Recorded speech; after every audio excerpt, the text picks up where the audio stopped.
Obviously, another big week, Pac-12 contest against Utah, and they've been playing very well. They're 6-2, 4-2 in the conference.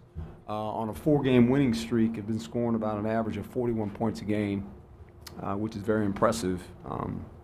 Got a senior-laden defense with a lot of experience over there. Don't give up a lot of points, averaging about 16 points a game. So they've done a nice job up there. Coach has really done a fantastic job with this football team. They're big, physical up front, especially with the defensive line. Secondary is pretty active. We'll play a lot of man coverage. Have some pretty good corners. Offense, obviously, quarterback is playing well, very athletic.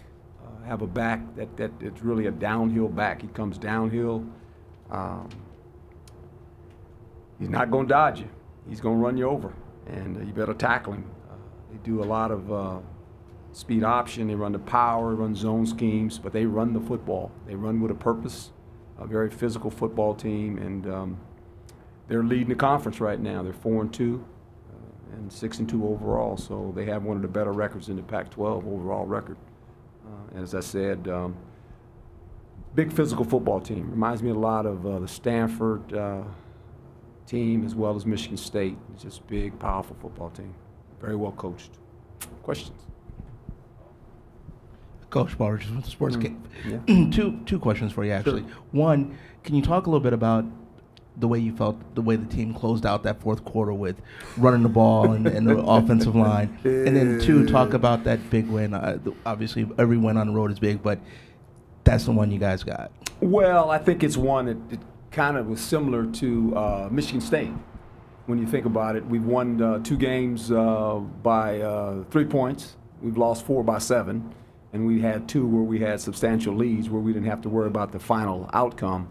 Didn't really turn out like we'd like, obviously, as far as what happened there in the last, 2 minutes of the game, feeling that when we came to the sideline, I told the offense, it was real simple. I said, you got to make the first down, close the game out, and just end it. And lo and behold, maybe I should have told him, too, after you close it out, Manny, don't run for a touchdown. But I couldn't get that in. I mean, I didn't ever imagine that 45 yards away, the quarterback's going to run for a touchdown. But they brought a casino blitz. They brought everybody. And Manny just took, ran the option over there and took the ball out and was free running. And I think he realized when he probably was at the 5, but it was too late then. It was momentum was going in. I go, oh, boy, this ain't over. You just know it's not over. It's not good. And it wasn't. And we were able to win at the end, though, which was fun for the kids. It was really nice to watch them enjoy a win, especially beating a team like that had won, I think, 19 in a row in that stadium. That's an impressive win for these guys because it started out, obviously, we got some points on the board early, but going in at halftime, I had no delusions of grandeur. I said, this game not over. These guys got too many good players, and they'll make some plays, and they were able to make some plays. And have to give them credit. We can also say that we played some balls the wrong way, but you got to give them credit. It's a good game to watch if you were a fan, football fan. It was an exciting game. So. Hod Rabino, Devil's Digest. I know in the days leading to the game, you wanted the offense to sustain drives. They had a 95-yard scoring drive. You wanted the ball more in Eno's hands, more in Nikhil's hands. That actually happened too. Even though the 2 halves were polar opposites when it comes to the offense, is any sense of satisfaction that game plan was set and executed on Saturday? Yes, we had a nice plan. Give coaches a lot of credit. Moving Nikhil inside a little bit. I felt that would help us some. To get him the ball inside, get the matchups we wanted. Felt like, we had to run the ball going on the road. You have to run the ball. You can't let those guys tee off and come after the quarterback. We needed to protect our quarterback, which I thought was marvelous. The first time they brought a casino blitz was great pass protection. I mean, it was as good as you can get. And hitting the keel with the big play. And then we ran the ball. We ran the ball 44 times. And that's a good number for us when you get up. Now, when I get into that, fans are thinking, we don't want to throw it. No, we're trying to win. And that was the best way to go about our business. And once you get the run game going, you feel like it's much more easier to throw the football. And so for us, we made some plays, and then they got some athletes too. They made their share of plays. And it boiled down to, at the end there, us holding on, but it was a good win for us. Coach Tim Ring, CBS. Wanted to get your thoughts on Nikhil's performance, special teams player of the week. And you know what? Center player #1, yeah. And let me ask the question in this way: given the opponent and the nice afternoon kick time, do you think the entire country knows who Nikhil Harry is now? Well, as long as we keep playing on ESPN, everybody's gonna know who he is. I mean, that's we got an ASU guy that works for him too, so that helps.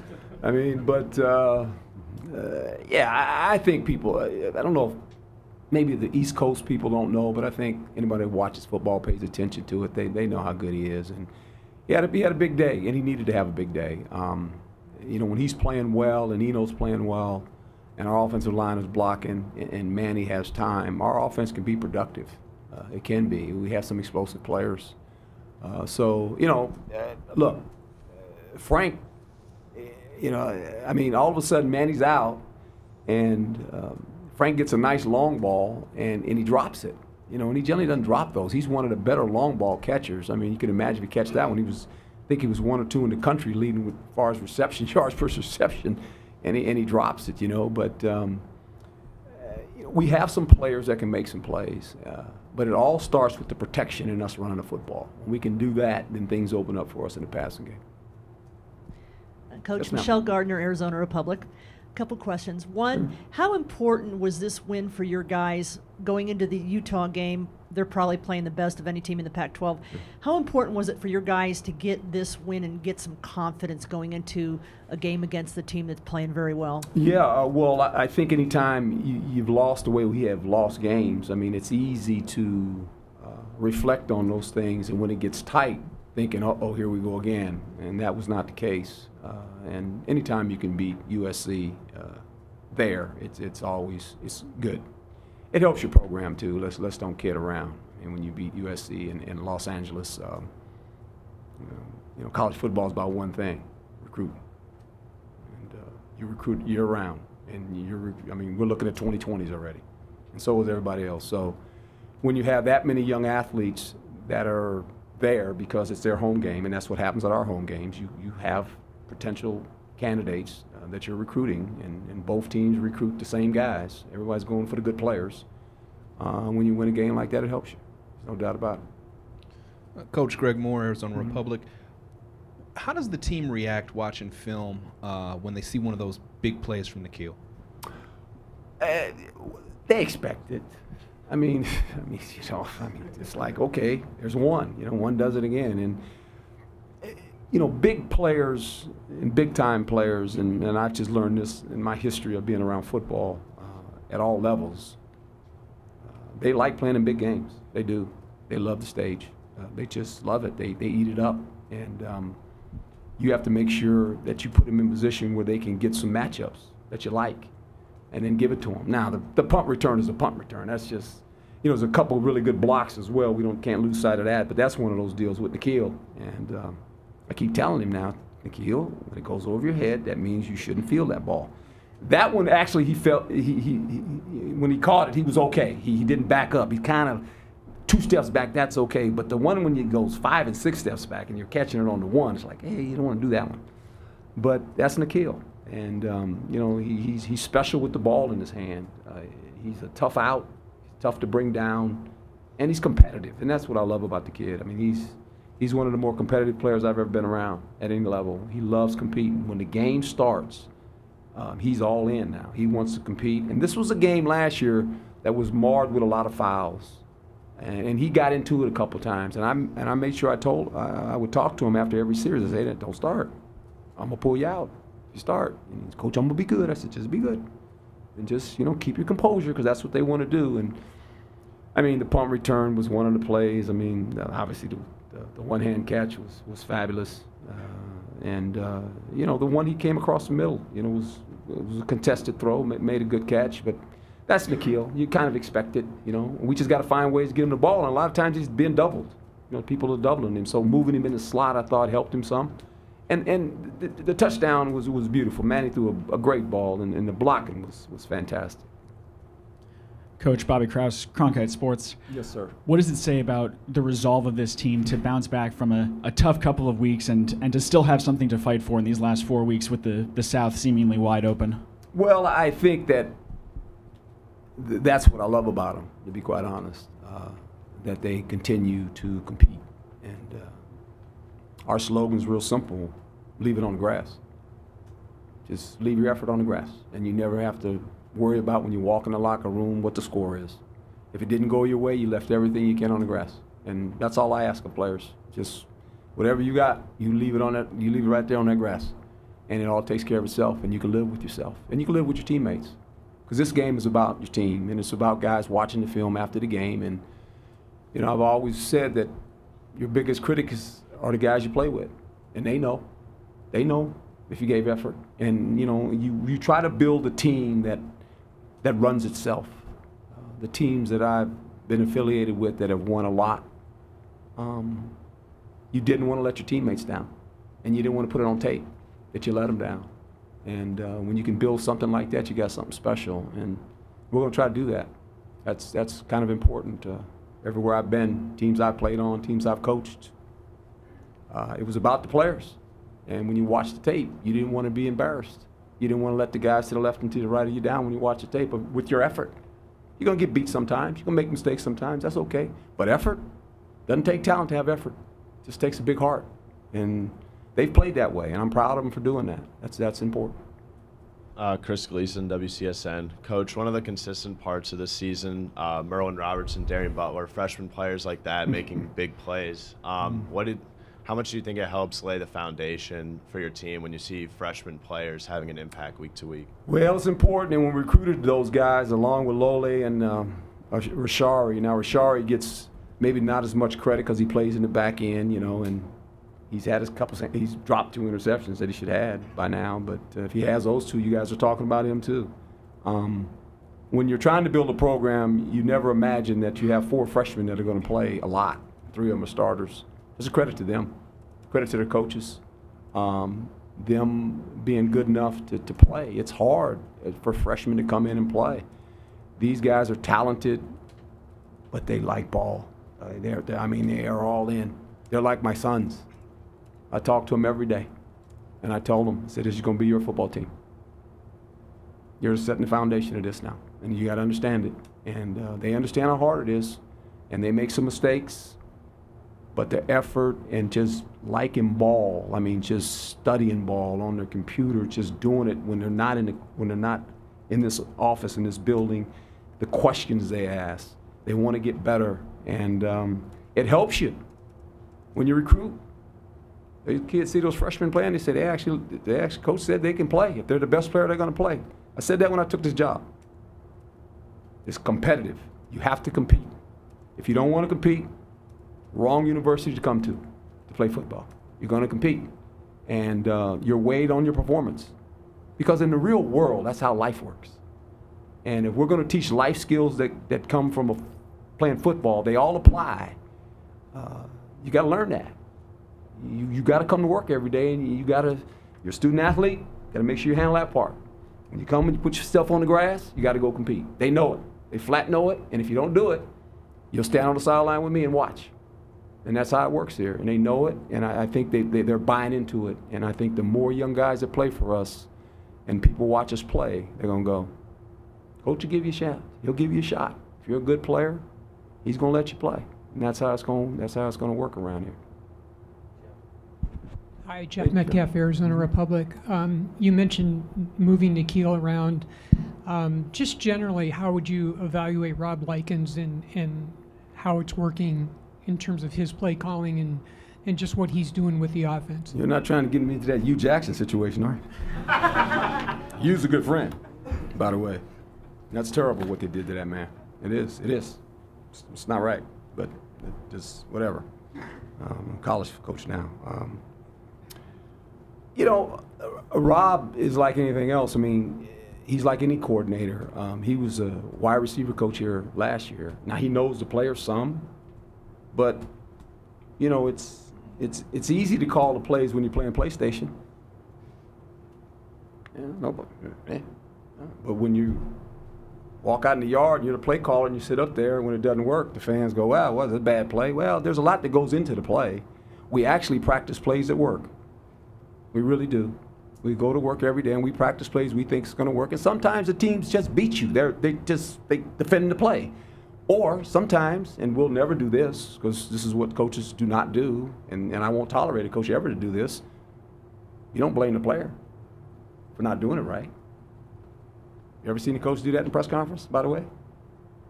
They don't do that. You sit there and you take the blame as the coach. Now, when you get in the meeting room, you tell the players, hey, look, we got to execute this better, we got to execute that better.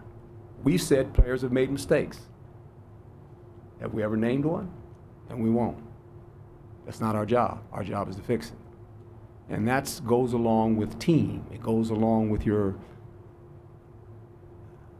ability as a coach to understand that we have to fix the player. And is it too complicated? That's the first question you ask. Are we putting the player in a position where he can succeed, or are we putting him in a position where he's going to fail? Well, we got to figure that out. Now, with that being said, it's part of the player's responsibility to understand what he needs to do. And sometimes they forget. And sometimes they go the wrong way. We say left, they go right. Okay. We never say that. We just say, it's on us. And that's how it works. So I just think that's the respect that the coach and player have to have for each other. And that's how it works in sports. And it always works that way. So, you know, as much as we want to say, is it the play caller, is it design of the play, is it this, is it that? We could get into all that, but it's about execution. And sometimes, hey, you call the wrong play at the wrong time and they defend it. And sometimes they're better than you on that play. And then sometimes you actually put them in a bad situation. And I've had our coaches, Danny, special teams coach, Coach Likens, after the series say, Coach, I put him in a bad spot. I said, that's okay. I've always told the players this. When a coach puts you in a bad spot, bail him out. Go make a play. Just go make a play. Yeah, we could have put you in a better defense. We get that. We could have made a better call. We get that. But this is the call. And what you can't do as a player, you can't leave the huddle thinking this is not going to work. Because then we're all messed up. You just got to go play the play and let everybody do what they do, and, you know, it works out. So that's kind of where I'm at with all that stuff. I've been doing this too long, I guess. But that's just me. I learned that when I was a player and from Dick Vermeil, you know, and you just learn stuff and you go, okay, that's a good football coach there because he gets it. And, you know, when you've done it as long as I've done it, you just take it for what it's worth. That PlayStation makes everybody a play caller. It's great. Herm, you had a couple guys go down Saturday, DJ Davis and Jalen Harvey. Is there any update with those guys? He's probably going to be done for this year. Harvey, we don't know. He's got a chance to come back this week. But DJ, that's a big blow too. He was playing well, you know. The good part is he's got some football left, and but we're gonna miss him. That was a tough one. So we got to shuffle some guys around a little bit, but we're okay. That's where your depth comes in. You know, you got to have depth. We have some guys, we'll move some guys around, and you never know. We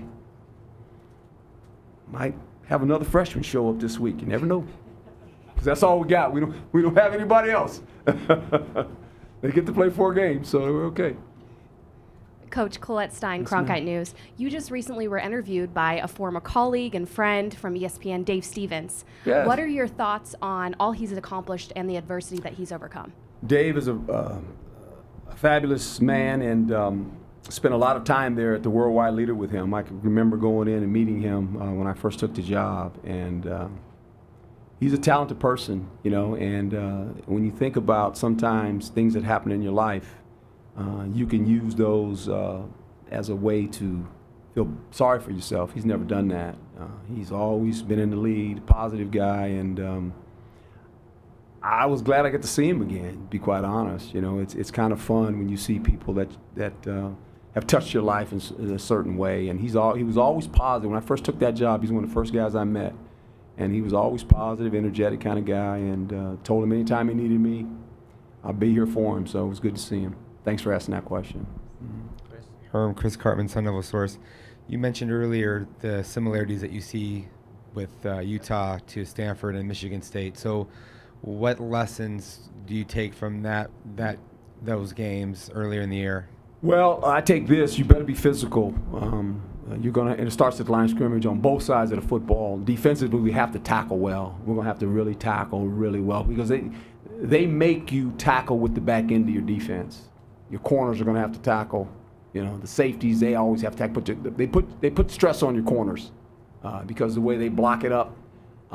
They're always going to have one guy free, and you know anyone wants to run the football, whether it be with the quarterback too. Now the quarterback stresses you out as well because now all of a sudden you got to get that safety out of the middle because if they run the option, he's the guy that's got to run the alley. But the runner, when you get 8 guys in the box, the 8th guy is the runner's guy, and they like the 8th guy to be the corner, to tackle a big, strong running back. And if you're not a willing tackler, it's going to show up. And so those are the things that we have to prepare for, and it's important. And offensively, we have to beat press coverage, and they bring some pressure. They bring 5-6 man pressure at time. Every once in a while, they throw all the cards on the table and casino you. They bring 7 guys, and you got to get rid of the ball, and you got to beat man coverage. So they're a sound football team. They really are. Jack and then Tim. Coach Jack Harris, Sun Devil Source. You guys have been up and down in short yardage situations this year, but against USC, I'm pretty sure you converted all of your 3rd and 1s, 3rd and 2s. What did you see in that part of the game, and how do converting those plays kind of impact the flow in your offense? Well, obviously it gives you confidence. And it makes me relax too because then I'm sitting there as a 4th and 1, right? And everybody's saying go, and you got to make the calls depending on where the ball's at on the field and the game and situation. And I kind of like, when it gets to 4th down because I kind of know what I'm going to do before it happens. We kind of have a plan going into it as the field is being, changed offensively. There's certain situations that Coach Likens knows that, hey, I'll tell him on the phone, look, we're in go territory, and he knows that means, okay, if it's 4th and whatever, it's a 4th and 3 in a certain situation. He knows way ahead of time that you get into 4th and 3, so you already got an extra down to get to 4th and 3 because you get to go for it. So, but that that puts anxiety in your belly a little bit because I'm waiting. It gets to 4th and it's on me. I got to tell them either we're kicking it or we're punting it or we're going, but they know well ahead of time. But then I still can make the call if we go backwards. So it's good to see. Just think if we didn't make that 3rd and 1. That'd have been interesting. Do you punt it? Go for it on 4th and 1 there again? What do you do? Right? I know what they do on PlayStation. They go. Coach Tim Rigg again. We're doing a little profile on Antonio Pierce. I just want to get your thoughts, really kind of a 2-part question. The job he's doing as a coach and as a mentor here, and then also the job he has in front of him as the team's recruiting coordinator. Yeah, well, he's juggling a lot of balls and doing a great job, Antonio. We go way back. We worked in the studio together.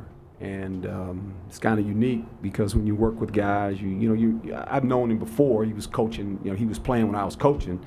And I know the history of Antonio, and I can remember there were times in the studio we would talk, and then he started coaching. He started coaching Long Beach Poly, and I was like, coaching too now? He said, yeah, I'm coaching. And he's talking about where he's coaching now. And I said, yeah, okay. And we had discussions. I said, if I decide, I said, I'm going to call you. He says, Coach, you call me. I'll be ready to go whenever you call me. And lo and behold, it came to fruition eventually. And he was one of the first guys I called. I said, hey, he says, I'm ready when you want me.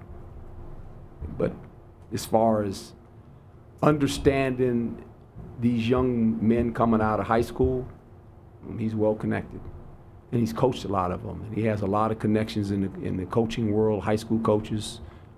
He knows the guys that handle them now, right? They all got handlers for some reason, and that's just the world we live in, whether we like it or not. He's honest, he's truthful, and the players love him because he speaks their language. When you're at Long Beach Poly, you see a lot of guys, you meet a lot of people, and AP's a people person, but if you know him, he's direct. He just tells it like it is. And he's fun to be around. He's one of the guys I always tell him we go to practice. Now, there's going to be women at practice, AP, just watch your language, just relax. Because then tell him what he's going to say now. On the sideline, he is something now. He's fired up, and he takes a lot of pride in this recruiting thing. Because you think about the 3 guys or the 4 guys he brought in here now. They all start. I mean, that kind of sends a message. You know, and recruiting's like anything else.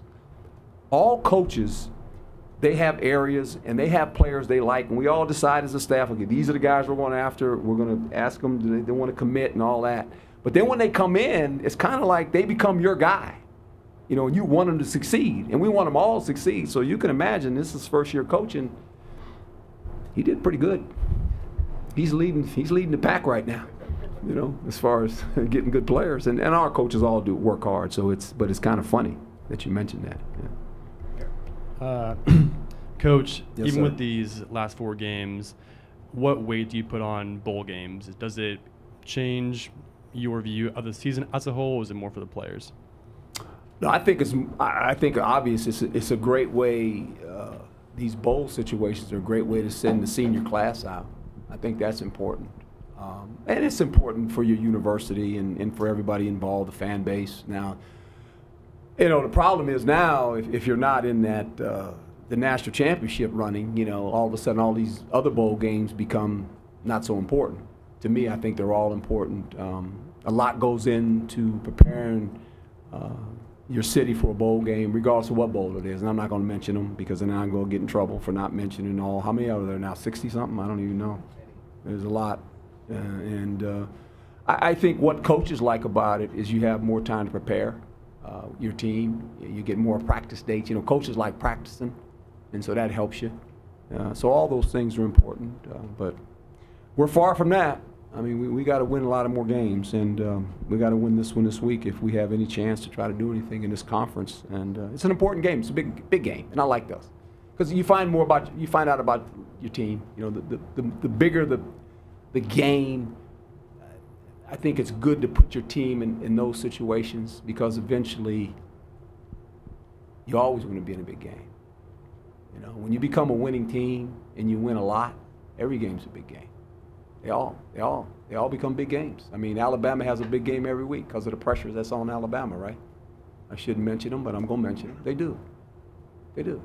Every game for them is a big game. And I think sometimes people lose sight of that because they're expected to win every week. See, that's a different anxiety. You know, and I think sometimes when you don't sit in that seat and you sit back and you're a fan or you cover the game or you watch the game, you don't realize the pressure of that. Every week, they're expected to win. And there's somebody's big game. How about that? They walk into the ball yard, there's somebody's big game because everybody wants to upset those guys. You know how hard that is?